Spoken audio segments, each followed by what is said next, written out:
Hi everyone, this is Giulia and welcome back to my channel. Today we're gonna talk about lens and more specifically a 50mm 1.8 for Fujifilm. Let's go! Welcome back to my channel, people. I hope you enjoy my new intro. It took me 1 hour following a tutorial.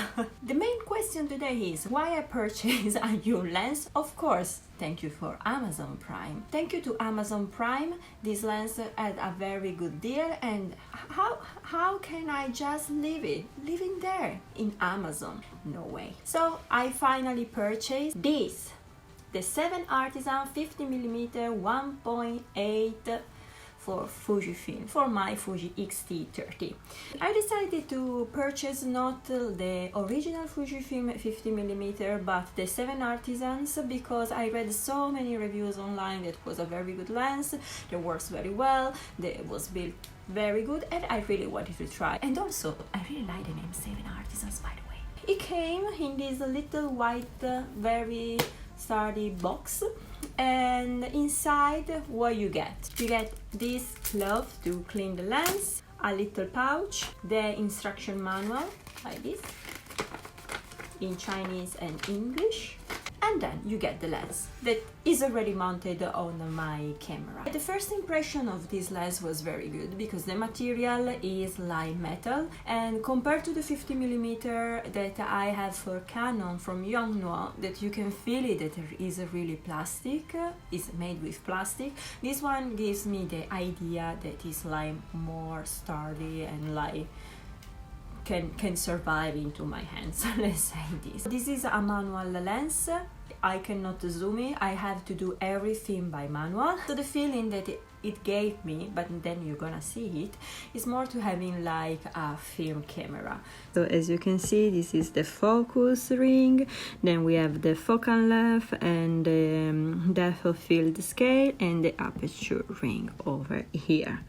The lens has this part. You can change the focus from 1.8 to 16. Very important when you're using this type of lens, you have to go in the setting of your camera that are in menu. I'm reading because I don't remember. Menu, user setting, to go into the button dial setting, and shoot without lens should be on. In this way you can use this type of lens. If not, you're just gonna press it here on the shutter button, nothing's gonna happen. I did 2 times the test for this lens because hey, I'm living in England and it's always raining here, so every time that I was out, after less than 30 minutes, like all the rain was above me, above the camera, above everywhere, so it was very complicated to film and to find some location that could look also cool for the picture. Finally, I managed this morning to go out and have a long walk around the area to take some picture, and then it rained again. So the main reason why I decided to purchase this lens, not only because it was cheap on Amazon, is also because I wanted to test it more like manual lenses, because you really need to know what are you doing when you're shooting with a manual lens. So you need to have that little time more to think about the focus, the distance, and the framing and everything. And it's something that I always found in film photography that I really love. And I'm trying to work both ways with film and digital camera and try to find a combination between the two. Now, let the picture speak.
As you can see from my very crooked GoPro filming, I shot especially buildings and less people, also because there were not many people around. At the very beginning was a little bit complicated to find the balance between the time, the focus and everything. And my timing was too low and everything was so blurry, and I couldn't understand if it's my eyes that can't see properly or not.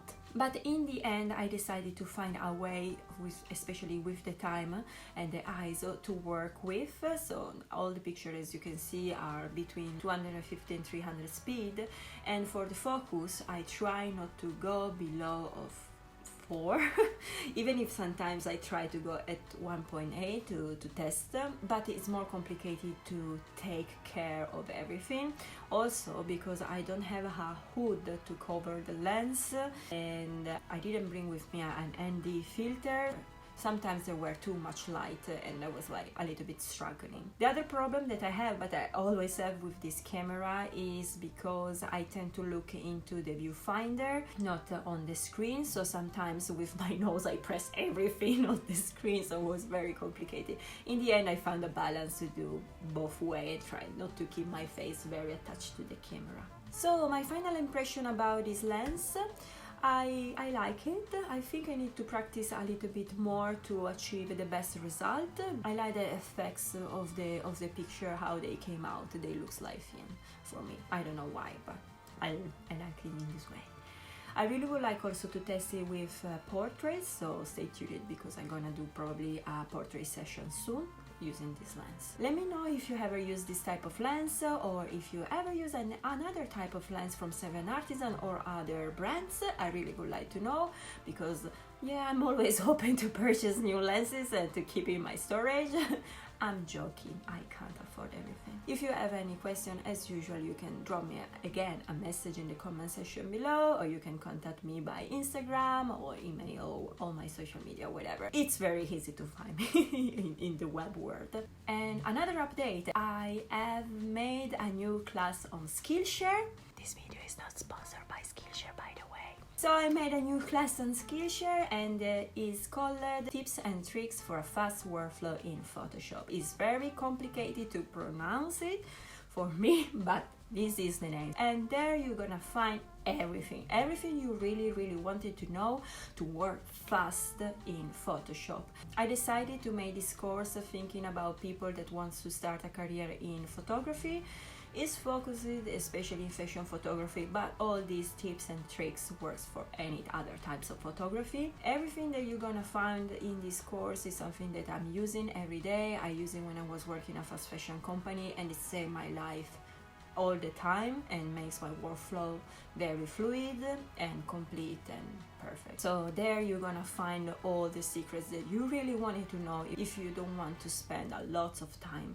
And I divided everything in single lessons, so if you already know something, you can just keep it in another lesson. I think it's quite easy to navigate, and there are a lot of examples with lifestyle picture, e-commerce and whatever. I put also the link below, and that's all for today, guys. So see you next time. Bye.